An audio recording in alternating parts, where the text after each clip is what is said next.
Welcome to Revitalize and Replant with Mark Clifton, where we equip pastors to take their churches from declining to thriving by pointing them to a new future and a new hope. Join us weekly for encouragement and practical advice in your pastoring journey. Okay, I've got a question for you. Oh, wait. What? Before I ask you the question. I'm listening. This is Revitalize and Replant with Mark Clifton, ladies and gentlemen. I'm Dan Hurst. Kyle Bueermann is sitting over there to my right. Howdy. And you may be wondering where Halleck is. Halleck is on sabbatical, and he wouldn't take us with him. He wouldn't. We asked. We said, okay, we'll come to you. That's right, No. wherever you are, but he wouldn't tell us where he was. Some kind of a friend he is. I know. Let me ask you a question now. Have you ever served on a committee that actually accomplished anything? No. No. I know Is committees are important. That's not the point of a committee, is it? I thought we were just supposed to talk about stuff. The problem is, if one did, then you'd have to have a committee to study what happened so that you that's could duplicate true. it. Yeah. So the point of this today is Chuck Lawless's article, 10 Indications that Church Committees Are Out of Control. Yeah. I just spent the last many hours with a church vision committee. And it's a large committee. I have preached revivals with fewer people in them than this committee. Really? Oh, yes, man. I think there's. Well, how do they get anything done? They don't much. I think it's a dozen people on this committee. Wow. And so it's hard for them to even all get together because every time we want to plan another meeting, there's 2 or 3 that can't be there that night. Yeah. So we end up being weeks apart for these meetings. It's just an unwieldy weight of having. And then this church has lots of committees that have to talk to each other. And I've just realized how dysfunctional the decision-making process is with committees. Mm-hmm. And this is all very fresh. So I was meeting with the church, with the vision team, and this church is willing to adopt this church because it's a declining, dying church. And at the invitation of the vision committee, the potential adopting church met with them. And one of the questions from the vision team was, if you do adopt us, we would sure like to keep our current committee system. Oh, man. Plays right into what we're talking about today. Plays right into what we're talking about. We're talking about indications that church committees are out of control. And, you know, this is the amazing thing. It seems to me that per capita, the smaller the church, the more committees they I would have. agree. No, I would agree. I would totally agree. And when you're working with churches in decline, as the numbers of people have declined, the numbers of committees have not. No, Right? and we talk about you anesthetize the pain of death, Yep. and this is true of this church I'm working with right now. You anesthetize the pain of death with an overabundance of activity. Yes. So as long as we stay busy, as long as we have committees and we're meeting and we're doing things, we really can't be dying. Yeah. But you can. And frankly, if you look around at the newer churches that are reaching people and growing, they have fewer committees, if any at all. Many of them, in fact, again, I was meeting recently with one of the largest churches in a 4 or 5 state region and a church that was about to close. And the church that was about to close had a significant number of committees. But the larger church, they asked the larger church, they said, how many committees do you have? And this is a church of several thousand people, 32 full-time staff. And the senior pastor said, we don't have any standing committees. Wow. Our elders appoint committees as necessary for the task necessary, but we don't have standing committees. Wow. And the smaller, declining church couldn't put their mind around how would you function as a church without a number of standing committees. It's interesting, folks, how church governance varies so much now in Southern Baptist life. But formerly, we were very much a committee-led church. Yes. Okay? And that's very much in our culture. There was a time when that church was probably 400 or 500 people in the 1960s and 50s and 70s, and committees functioned relatively well, but committees don't function as well as they used to. Mm-hmm. Partially because people are so much more busy, it's hard to get everybody together like you used to. Anyway. Or unqualified to serve on that particular So let's committee. get to the article, because it's a lot more interesting than my rambling. Yeah. All right, so let's talk about how you know if a committee is out of control. How about this? When there are more committees in the church constitution than there are people in the church. That's the thing that amazes me, that the committees would actually be written Okay, well, into here they the are. Constitution. You have a benevolence committee, you have a house and grounds committee, you have a preschool committee, you have a music committee, you have a flower committee, you have a fellowship committee, you have this personnel. is only a 20-minute you have a podcast, personnel by the way. committee. You have a budget and finance committee. And I'm serious. yes, and I served at a church where in the bylaws it said that no person could serve on more than one committee. But we had like 70 people in the church, Yeah. Oh, no. and probably 20 committees. Oh, my. I mean, it wasn't possible. So we were out of sync with our bylaws because of the structure of the church. No. But yeah. when the church depends, The missions so committee. much- Oh yeah, okay, can't You forget got that. a missions committee? Yeah. I Lord's thought that was a Supper committee. WMU. No, well, that's no. A lot of churches will have a missions committee or missions promotion committee. No, I would be interesting. Put in the show notes or put in the don't we have something? Yeah. Email me and tell me, replant at What your committee nam.net. is. I want to see your committee structure in your church. Yeah, how many committees? How do you many have? committees? We will give an award for the church with most committees. Oh, there you are. All right, Oh, we'll mercy. send you a mug or something Oh, if you have goodness. the most committees. Well, the issue is, and we've kind of alluded to it, and that is that when churches are so structured and dependent on their constitution that they'd rather die than change the way they've always done things, because the Dude. committees may have been functional Okay, at one that's point. that's where I live, and people always ask me, "Hey, Mark, how you doing?" And I always say, "I'm doing great," and I'm not always doing great because I spend a majority of my time dealing with churches that I love, full of people that are the bride of Christ, and I love them. But some churches, primarily the ones I deal with, many of them would rather die than change the way things have been done. Yeah. And you go, really? And I say, absolutely. Because if they're given a choice to say, here's somebody that can come in and adopt you or oh, you're talking about taking us over. No, I'm talking about picking you up. I'm talking about lifting you up. I'm talking about saying, you've been praying that God would do a work here in this church. We've come to do it. Yeah. And they say, well, not that way. Yeah.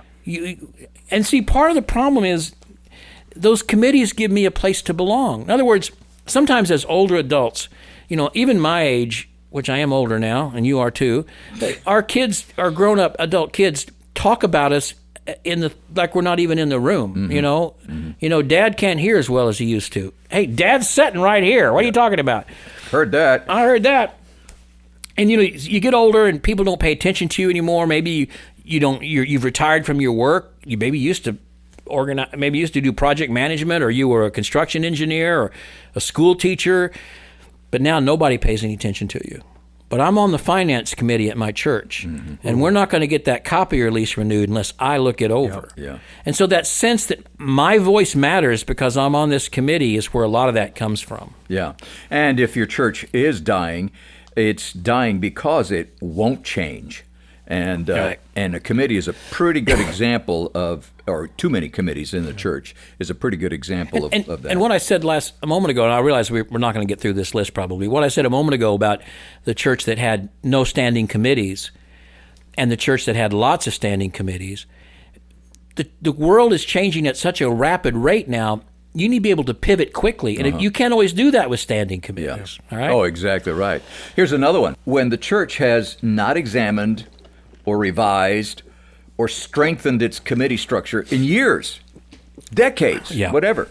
Yeah. I mean, it's just, it worked for us before. It can work again. Because in some ways they feel like, well, the Constitution says we have to do that, and we don't want to change our Constitution because we don't want to open up that Pandora's box. It takes too much work. So a lot of times they end up not filling the committees, and then they're not paying attention to their Constitution and bylaws anyway. Well, I mean, we're talking about this blog from Chuck Lawless, and his insight is kind of painful because we're all or have or are dealing with these very issues. Here's another one. When the progress of the church gets bogged down in competing or controlling committees. Yes. 10 ways you know your committees are out of control. I grew up in a time of church council was the main governance of our churches. I don't think that's true in most new churches. I don't hear very many new church plants that have a church council. Right. But when I was a young pastor and grew up in church, my dad was a pastor, we had a church council. The church council was made up, are you ready, of the chairman of the various committees. Yes. And we had library committee, chairman of the library committee, chairman of the House and Grounds committee, chairman of finance committee, chairman of budget committee. What does the library committee do? It runs the library. Okay. So you were chairman of the youth committee, chairman of the missions committee, chairman of the benevolence committee. So you were on the church council because you were chairman of committee. Well, that sounds good, except when the church council gets together, it's kind of like a bunch of silos. We all are protecting our calendar, our agenda, our budget. Yeah. We all compete for communication in the church. It creates not a oneness, but really a separateness to have all these different committees competing for attention and budget and those kinds of things. Well, then add to that another issue is that when one committee is the power broker of the entire church. The finance committee. Yeah. It really is not the library committee driving the thing. It's the finance committee or the personnel committee. Or the personnel. Yeah. Those are the ones that drive it. Yeah. And those are coveted positions by some of these churches. We'll talk about that Right. in just a moment. But, if one committee is basically the power broker of the entire church, and by the way, it could be with good intentions. Yeah. These could be really sweet people. They just take this job, this committee, as really this church is going to die if we don't do our job. I'm gonna lay something in here, and it is what it is. There's going to be some group in your church that has leadership power, either defined or undefined. And some people freak out by having elders. Oh, we can't have that. You've got elders. They're just not called that. There's some group in your church that makes the decisions along with your pastor. Is it your staff? Is it your deacons? Is it your church council? Is it your chairman of your finance and budget committee? Somebody's making the decisions. You better be certain that the ones making it are called by the Lord to make it, are anointed by Him, and not just taking the role of a committee chairman. And by the way, we don't always call them committees.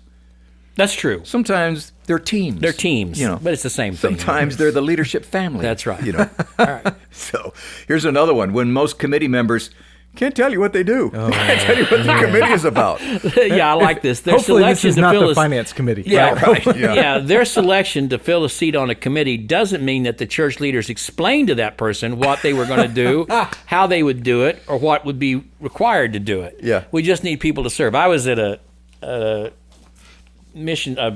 business meeting. I was preaching at a small church one Sunday, and after church they had a business meeting and a luncheon, so I stayed, and it was they were filling their committees. It was like their annual nominating committee. Oh, there's another one, nominating committee. There's a nominating committee meeting. So the nominating committee had listed all the, and they got to it was a benevolence committee. They had 2 people on it, and they needed 3. So I'll never forget this dear, sweet church clerk was standing there with a spiral notebook, and she had all the committee names there. And she said, "Well, we need one more person to serve on the benevolence committee. Who will do that? Who will do that? Anybody? Karen? Okay, put Karen down for benevolence committee." I thought, maybe Karen knows what the benevolence committee is. Maybe she doesn't. But that's probably not the best way to fill a committee, is in business meeting where you just ask somebody to fill it in. But we do it. And some of you listening to me have heard that being done. Well, I preached in a little church in South Carolina a few years ago. And I mean a little church in a little town in South Carolina. And it was so little that... How little was it? It was so little that they had 6 people on the evangelism committee, which basically was about a fourth of the church. Yeah. And they were on the evangelism committee, and I said, so I would ask them, I said, so what is because this is a little town, maybe 500-600 people, that's it. I said, so what does the evangelism committee do? And they kind of looked at each other, and they said, well, we keep the track rack full. That's That was That's it. Doing the Lord's work. I guess. Keep that track rack full. So anyways, if your committee has people on it that don't know what they're doing, you've got a dysfunctional committee. That's there. right. Another one is when committees actually haven't met or functioned for years. The church still elects committees, but they don't really meet. I always heard this when I was a kid, again, and a young man and a young pastor. We'd have monthly business meetings, whether we needed them or not. And in the monthly business meeting, we would always have, do we have a report from the finance committee? Well, they usually gave a report, right? Here's what we spent. Have a report from the missions committee? No. Have a report from the benevolence committee? No, we didn't meet. I mean, you go down all these committees, and usually nobody was even there from the committees, right? Yeah. But we listed them all. Yeah, because it has to go in the minutes. Right, but we're not meeting. We're not doing anything, but we've elected them. And when you, oh my word, listen to this. Turn the podcast up. Pull over to the side of the road. Listen, when you have committees and those committees don't meet or don't do anything, wow, you will drive true leaders crazy. They will not stay in your church. Right. They will see this as a waste of their time. They will leave your church, and you will have a leaderless church. You cannot waste people's time by asking them to serve on a committee, and then those committees never meet. I would say I've actually heard this, like when it comes to the nominating committee, somebody asks, well, what does the committee do? Well, we don't really know. We don't even really think they meet. We just need somebody's name. We need to somebody's fill name, the sheet, yeah. right? To fill Or the the nominating spot. committee, what they'll say is, well, we just try to fill out the other committees. I mean, putting people on committees ought to be a prayerful activity of some church leadership. good. Done one on. Okay, we're getting off topic here. All right, so we're back to Chuck Lawless's 10 reasons committees are out of control. All right. Well, number 7. Yes. Or do you want to review? Well, let's review. I like to review. You know me. Number 1. Okay, so what's the first reason committees are out of control? Number 1. When there are more committees than there are people in the church. When the church hasn't revised any of its committee structure over the years. When the progress of the church gets bogged down by competing committees. Mm-hmm. When the committee becomes the real power broker, one committee of the entire church. And when committee members can't even tell you what their committee does. And committees don't actually meet or function very well. And number 7, this is a new one, when they meet, they really don't do anything. They meet to talk. Yep. And that's about it. They don't ever, someone said it's like a bunch of old men who like to meet and talk about fishing, but never go fishing. So you have an evangelism committee, you talk about evangelism, but you don't accomplish it. Or you talk about these things. So there's a sense of, if we've talked missions committee, if we talk about it, like if we talk about it, we've done it. No, you've just talked about it. Right. And sometimes you talk it into the ground. And sometimes you're on a committee that meets behind closed doors. Yeah, that's true. Because it's an important thing, and all they do is talk about that talk about important thing, whatever it may be, and then nothing ever comes of And those then they become discussions. inwardly protective of the information, and it just becomes very dysfunctional. Yeah. Okay. And another danger point along this very same line, Yes. though, is when you have committees that are appointed by a person, even if the person is you as the pastor, and you appoint the committee. Yeah. But you are running the committee. Yeah. Why do you even need a committee? I know. You're just wanting to rubber stamp what you say. Yeah. Yeah. I don't know. understand that. I don't either. That's what my team does. They rubber stamp what I say, don't you? You know what? I got this. This is like free flow of thought here from Mark Clifton today. You know. You ever think about the personal pronoun we use in ministry? I remember I had a mentor one time that told me, and I've tried to be very careful about it. When you're talking about your staff, don't ever use the personal pronoun. I don't like to say my team at NAM. I like to say the team I serve at NAM, or the team that serves with me at NAM. So even your local church, I know you could say my staff. I hear pastors say all the time, I love having my staff. Why don't you say I love having the staff at our church? I think just be careful about the use of the personal pronoun in ministry. I like to be cautious about that. So I just said my team at NAM, but I try to say the team I serve with, or our team. I mean, everywhere I go, I say I'm here as a personal representative of Mark Clifton. Oh, for this. well, isn't that special? But, in my church's budget, it's our budget. I just think we need to be careful about the personal pronoun. All right, where are we? Number 8. Go ahead, Dan. When committee membership becomes a goal for church members who want power and control. And that has shown, the reason they want that is because they see that's where the real decisions are made. That's where the real power is held, which it shouldn't be. It should be with a group of biblical leaders, whether that's pastors or deacons or elders. It shouldn't be in committee members. That shouldn't be the power of the church, in my opinion. So where? In are my these, opinion, I could be wrong, but probably not. What are these? Like where would these? The finance committee, finance personnel and finance primarily, huh? Deacons? No, deacons don't really have a committee. I think in some smaller churches, you guys know what I'm talking about. Man, the finance committee. I did a consult with the church, and we did where we gave a survey out, and it was supposed to be an anonymous survey. All right. Well, not anonymous. They were going to put it wasn't supposed to be read publicly. Okay. And so it was. But I was there that evening, and the chairman of this vision team wanted to read them out loud, and I said, I don't think we should do that. Well, I'm going to do it anyway. And so all of a sudden he starts reading, and this was the different views of what's going on in the church. But he said, I won't read their names. Okay, don't read their names. So he was reading, I think our church needs help with this. I think our church needs help with that. And then he gets up there and he starts reading. And I'm sitting next to the pastor. And he goes, he's reading, he said, as pastor of this church, so he said, I can't buy a box of Kleenex unless our finance committee approves it. And I'm going, well, we know who wrote that one. And it was pretty awkward. But he couldn't. I mean, the finance committee ran everything, and he didn't have any freedom at all. So I think sometimes in those committee structures, even the pastor is hindered. Yeah. He can't even lead unless the person in charge of the finance committee says he can do it. Right. So I think that's probably where a lot of it is. A lot of the power would be is in that finance committee. Well, along with that, it's when the church still has business meetings, so the committees can report. Yeah, I already talked about that. The only reason we have a monthly business meeting is to report of the committees, and the committees usually have nothing to report. That's exactly right. Although I served at a church, which shall go nameless, that had when I went to the church, it was a very small church, normative, for rural churches. Yeah. And they had a number of committees, and they tried to. I said, so how do you decide who's on the committee? Well, we try to get everybody involved. Oh, that's always good, whether they're really prayed up or not. And so I said, so how do you select who's on the the nominating committee, or who's going to be on the Well, they said, well, we have deacons, and we have trustees, and we need some committees so that women can serve. Yes, okay. And I thought, what? Wait, what? Yeah. So the purpose of the committees was so that women could serve in the church. And it was like, oh, no, come on. Yeah, so it's not about doing the work that needs to be done. It's about a structure that is there for its own reason, and it doesn't accomplish the work. It doesn't help. Look, we're talking to people who understand what we're talking about here.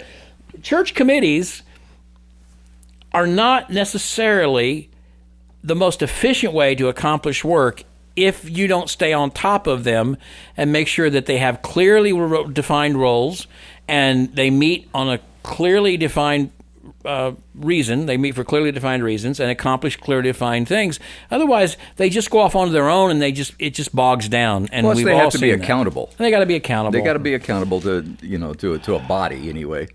Which brings us to the final one. When no one in church will publicly question the value of these committees. We can't cancel that. I know. I know. We've always had that. We've always had those committees. And they don't realize there may be a better way of accomplishing this work than having all of these standing committees. And I think, guys, we're not talking about a dictatorship where the pastor says what he says goes, and don't hear what we're not saying. We're not saying you shouldn't have lay involvement, just the opposite. We are saying, listen to me, you listening? You should have lay involvement. You should have involvement of your whole congregation. But your structure needs to mean something. It needs to matter. It needs to have a reason. It needs to encourage people to truly be leaders. It's not a meeting just to meet. And it's not a structure just to have a structure. And it's not a structure that might have been good 2 decades ago, but today doesn't function well at all, and we don't want to re-examine it. And it's not a place for little power brokers to find their own little kingdom and their own little world and compete against one another. And it's not a place to put the most unprayed up carnal Christian into some role in the church just because they come all the time. We want to make sure everybody has a voice. That's not a reason to put them on a committee either. You should only have people on leadership in your church who are called by the Lord to be in that place, who see it as their ministry and it is truly meaningful and not just something they're doing to fill a name on a slot. All right, let's. Oh, I'm sorry. I was going to say, so committees can be really good servants for the church. Like, they can accomplish good things. The danger comes when committees dictate the structure of the church, the ministries, what can and can't happen. Right. They can operate well. The danger here is when Well, when they they're go out of control. Yeah. They're out of control. And they're too big. Yep. They're unwieldy, and they carry too much power, and they don't work together, and they don't have a central sense of passion for the whole church. They get siloed into their own little world and create their own little kingdoms, or they don't do anything. They're just in name only, or they just meet and talk and get nothing accomplished. All right, let's close by letting me throw a curveball at you guys. Okay, go ahead. Both of you. Yeah. All right? We've got pastors listening to this right now who are saying, Well, I hope I so. get it. Yeah. How do I make the change? Well, you just tell them you listen to a podcast, and we're not supposed to have these committees anymore. That'll do it. And you can call Mark Clifton at brothers. 555. I mean, seriously, if they're so entrenched, it's obviously you can't do it overnight. No. It's a process. Yeah. And where do you begin? I would begin by consolidating committees. Yes. Is there a way we can consolidate 3 or 4 of these committees into one? And can we have some of them only? One of the things I did, we had a fellowship committee and we have a benevolence committee. And I said, you know what? We don't need standing committees. Can we find one person to be a benevolence go person? And that way, when someone to be a bereavement, we had bereavement committee. That was the committee that would take care of funeral meals, those kinds of things. Rather than having a standing committee, can we just have a person in charge of that? And then when there needs to be a funeral meal, they're just the one that sort of calls some folks up that week and say, can you help us get this done? We don't need standing committees for everything. Maybe you just need an identifiable person. And so we kind of reduce some committees. So our only standing committees are those that really have monthly work to do, maybe like the house and grounds and the finance and the personnel. But these others can just be work teams that only work when they need to. We can talk about how you might begin to restructure like that rather than overnight get rid of all of them. You're always going to need some sort of standing, probably organizational committee of finance or personnel or something. But all these others probably could be done by just having someone be responsible for that work, and then when it needs to be done, they could call some folks and say, hey, could we get together a fellowship meal? Could we get together, help with a bereavement meal? Something along those lines. All right. Well, you went through the litany of all of the different committees. There's a bunch of them that we've all encountered. Yeah. We have a committee that I guarantee you have never What is that? had in What any is of that? your churches. Probably not. What is it? We have. I'm not making this up. You're not. No. We have the Fold and Chat Committee. The Fold and Chat Committee? Yes, and it's their job every Sunday morning to get together and fold all the bulletins. Okay. And that's what they do every Sunday morning, the Fold and Chat Committee. Fold and Chat Committee.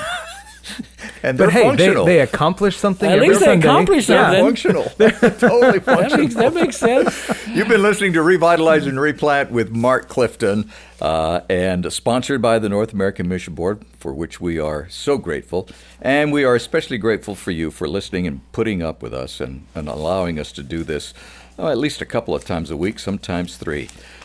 Please subscribe if you're given that option on the platform where you listen to these podcasts. And feel free to send us a note. Send us a note, chat with us, and while you're folding next Sunday morning. Thanks for joining us today on Revitalize and Replant. This podcast is brought to you by the North American Mission Board, where we help dying or struggling churches regain health for the glory of God and the good of their communities. If you found this conversation helpful, don't forget to subscribe to the podcast on your favorite platform. To learn more about becoming a replanting pastor or to explore resources about revitalization for your own church, visit churchreplanters.com.